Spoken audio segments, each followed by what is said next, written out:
안녕하세요, 유수입니다. 오늘은 친한 사이 갑자기 깨지지 않으려면 이라는 주제로 함께 하겠습니다. 말 안 해도 알겠지. 아직도 그렇게 생각하세요? 참 위험한 착각이에요. 인간관계를 건강하게 잘 해나가는 사람의 대표적인 특징은요, 잘 설명하는 겁니다. 그때그때 표현하는 거예요. 이건 인간관계의 팁을 넘어서서 일종의 재능이라고 볼 수 있어요. 근데 그 재능은요, 조금만 관심을 가지면 누구나 소유할 수 있는 재능이라는 점이 아주 럭키한 거죠. 우리는 늘 잊지 말아야 할 게 새로운 인맥, 새로운 사람과 친해지는 거, 이런 거에 집중할 게 아니고요. 원래 우리 곁에 있는 사람, 원래 친한 사람, 나한테 중요한 사람을 아주 잘 챙기는 거, 이거 항상 우선시 하셔야 돼요. 인간관계에서 소중한 사람, 새로운 사람들 비중을 어떻게 두는가는 내 삶의 질과 대단히 관계가 있습니다. 좋은 사람과 잘 지내기 위한 3가지 원칙 오늘 소개해 드리도록 하겠습니다. 자, 첫 번째, 성의껏 이해시킨다. 한마디로 오해하지 않게 한다는 얘기예요. 우린 친할수록 말하는데 성의가 없어질 수 있죠. 에이, 그냥 뭐 알지 뭐 서로. 그걸 꼭 말로 해야 돼? 아니, 말로 해야 돼요, 여러분. 근데 그게 어떤 말이라 해야 돼요? 자세한 말. 그러니까 이걸 습관으로 하면요, 상대와의 관계에 있어서 굉장히 에너지가 넘치고 건강해질 수 있어요. 예를 들어 볼게요. 아내가 이제 맞벌이 부부인데 오늘 집에서 저녁 먹을 거야? 들어갈 때 저녁 먹을 거 뭐 사갖고 가? 이렇게 이제 몇 번 카톡을 날렸어요. 그러니까 집에 가서 밥하기도 너무 늦고 막 이러니까 그냥 뭘 사가지고 들어가서 먹어야 되겠다. 남편이 일찍 들어오면 같이 2인분을 사갖고 들어가는데 또 밖에서 밥을 먹고 들어오면 그렇게 사갖고 안 가도 되잖아요. 그래서 계속 몇 번 물어봤는데 읽고 나서도 답장하지 않았어요. 그러니까 일십이죠, 그야말로. 그냥 아내가 이제 사가지고 갔는데 남편이 밤 늦게 온 거예요. 그럼 이제 화나죠. 그럼 늦으면 늦는다고 문자 한 번 하는데 뭐 어디가 덧나? 그렇게 어려워? 이러면서 이제 아내가 열받았어요. 그런 아내를 보고 남편은 어떤 반응을 보여야 될까요? 아, 그럴 일이 좀 있었어. 이러면서 피곤해. 이러면서 막 씻고 그냥 자버리는 게 아니라 성의껏 이해시키는 태도가 굉장히 중요해요. 왜? 친한 사람이니까. 갑자기 팀장이 작년 거래처 문제를 가지고 아주 감사를 시작하더라니까 갑자기 자료 다 갖고 오라고 그러고 짜증내고 정신없이 그거 대응하느라고 세상에 내가 카톡 한 번 할 새가 없었어. 미안해. 이렇게 얘기하면 문제가 되겠어요? 문제가 안 되죠.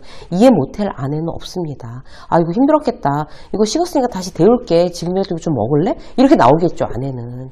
그래서 성의껏 누군가를 이제 친하면 친할수록 잘 설명하고 성의껏 이해시키는 게 아주 중요해요. 자, 두 번째, 부정적 감정이 쌓이지 않게 하는 거예요. 서운한 일 있으면 빨리 푸는 게 건강한 관계를 위해서 제일 좋죠. 근데 일일이 왜 또 말하자니 내가 굉장히 쪼잔한 사람 되는 것처럼 느껴질 때가 있잖아요. 그래서 그냥 넘어가요. 문제는 이게 한 번이 아니라 그냥 2번도 넘어가고 3번 넘어가고 이렇게 하다 보면 이게 저절로 해소가 되는 게 아니라 이게 차곡차곡 안 쌓이는 거예요. 그럼 점점 금이 갈 확률이 높아지는 거죠. 예를 들어서 회사에서 아주 친한 단짝 대리가 2명이 있었어요. 어느 날 서먹서먹해진 거예요. 별일도 아닌데. 그러니까 업체에서 전화가 오면 왜 나에 관련된 일인데 나한테 바로 토스하지 않느냐, 얘기 안 해주느냐, 이걸 완전히 빡친 거예요. 그런데 그렇게 막 갑자기 확 신경질 내는 반응을 들은 상대 대리는 깜빡 잊었어. 그럴 수도 있지. 뭘 그걸 가지고 그렇게 화를 내. 이렇게 하면서 또 자기도 서운한 거예요. 보는 사람은 야, 쟤들은 뭐 저런 일로 싸우냐. 너무 예민한 거 아니야? 이상해. 이랬단 말이에요. 근데 그게 이상한 게 아닌 거죠. 당연한 거예요. 딱 그 사건 하나만 문제가 된 게 아니라 여지까지 부정적인 감정이 화를 낸 그 대리는 계속 쌓였다가 임계점을 넘어가 버린 거예요. 그 순간만 보면 이제 우리가 이제 이해를 못 하는데 그 예전부터 쌓여왔다는 걸 알면 그럴만 하겠구나 이렇게 알 수가 있어요. 그래서 우리는 부정적인 감정은 친하면 친할수록 절대적으로 쌓아두시면 안 됩니다. 예를 들어서 이제 다른 사람한테 꼬박꼬박 이제 어떤 이제 정보나 이런 거 막 뿌려주고 공유하면서 나한테는 그냥 그렇게 같이 공유 정상적으로 해줘야 되는데 그냥 밥 먹으면서 대충 얘기하고 막 이래요. 친한 동료가. 그러면 나도 그 밥 먹으면서 얘기하지 말고 그런 거 이렇게 딴 사람한테 해주는 것처럼 나한테도 그렇게 이렇게 아주 이제 공식적으로 좀 이렇게 자료를 쉐어해줘라고 얘기했어요. 그러면 알았어. 이러는 거 나중에 그런 일이 또 반복됐어요. 다시 얘기해야 되는 거죠. 이제 한 번은 넘어가지만 두 번, 세 번은 안 되니까. 정말 그 사람이랑 관계가 깨지는 거니까. 그럼 이제 진지하게 얘기하는 거예요. 내 업무 영역을 당신이 대수롭지 않게 여기는 것 같아서 내가 서운해. 안 그랬으면 좋겠어. 이렇게 얘기를 하면 상대가 뭐라고 하겠어요? 그렇게 생각할 줄은 몰랐어. 미안해. 내가 다음부터는 그렇게 하지 않을게. 그러면 어떻게 돼요? 감정이 폭발하는 사고는 안 생기는 거죠. 이게 바로 중요합니다. 자, 세 번째, 춤추게 하는 거예요. 작은 일을 칭찬하는 것은 인간관계에서 가장 큰 재능입니다. 작은 칭찬이 상대를 춤추게 하는 거잖아요. 그죠? 칭찬하는 일이 없는데요? 라고 말하는 분들이 계세요. 왜 그래요? 아주 큰 칭찬거리를 찾기 때문에 그래요. 근데 그렇게 크게 칭찬할 일이 우리 일상을 살면서 뭐가 그렇게 많겠어요. 그래서 작은 칭찬에 집중하셔야 됩니다. 칭찬은 고래도 춤추지만 직장 상사도 춤추게 하고요. 후배는 뭐 말할 것도 없고 식구들한테도 절대 인색하면 안 되는 대목이 바로 칭찬이에요.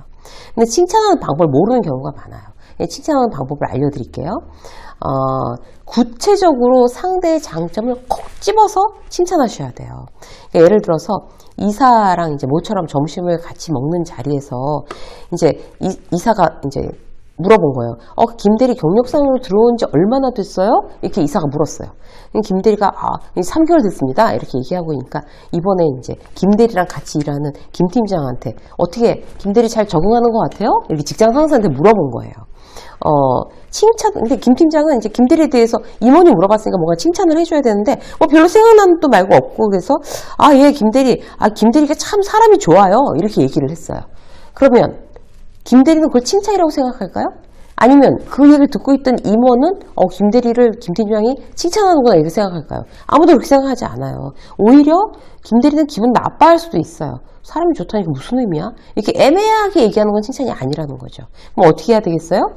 3개월밖에 안 됐는데 3년 근무한 사람 같습니다. 이렇게 칭찬해주고 지난번에 또 구체적으로 해야 되는 거죠. 지난번에 업체랑 이런 미팅을 했었는데 이렇게 능숙하게 설득해서 이런 성과를 냈습니다. 이렇게 구체적으로 듣는 이사가 이 사람은 어떻게 참 잘하고 있구나라는 걸 구체적으로 알아들을 수 있게끔 이래야 비로소 칭찬입니다.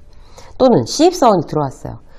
일을 시켰더니 곧잘 하는 거예요. 그러면 보고 있다가 속으로 막 곧잘 하네 이렇게 생각하고 수고했어요. 이렇게만 이야기하는 거는 상대가 어떤 격려나 응원이라고 받아들이지 않죠. 뭘 수고했는지 뭘 잘하는지 구체적으로 칭찬해주면 그 사원의 모티베이션이 이제 확 올라가는 거죠. 예를 들어서 서칭을 참 빨리 다양하게 이제 다양한 분야로 참 빨리 잘하는구나 이렇게 난 깜짝 놀랐어요. 나는 홍길동 씨가 이렇게 이 부분 참 잘하네요. 어느 사이트에서 찾은 거예요? 특별한 이렇게 빨리 정확한 많은 자료를 찾는데 뭔가 특별한 방법이라도 있어요? 나중에 나중에 가르쳐줘요. 이게 바로 칭찬인 거죠. 구체적으로 잘하는 바를 이야기하고 직장 상사가 그 방법을 또 가르쳐 달래요. 그러면 그게 어떤 사인이에요? 그 신입사원을 존중한다는 사인입니다. 그렇게 하는 게 바로 제대로 이제 신입사원이든 아니면 누구든지 제대로 칭찬해서 그야말로 칭찬이 춤추게 하는 거죠. 그래서 우리가 그 칭찬하는 거에도 대단히 성의를 가지고 해야지만 그 사람 마음에 닿는다는 거 다시 한번 여러분들이 기억하셨으면 좋겠어요. 이쌤의 직장 수업은 여기까지 하겠습니다. 고맙습니다.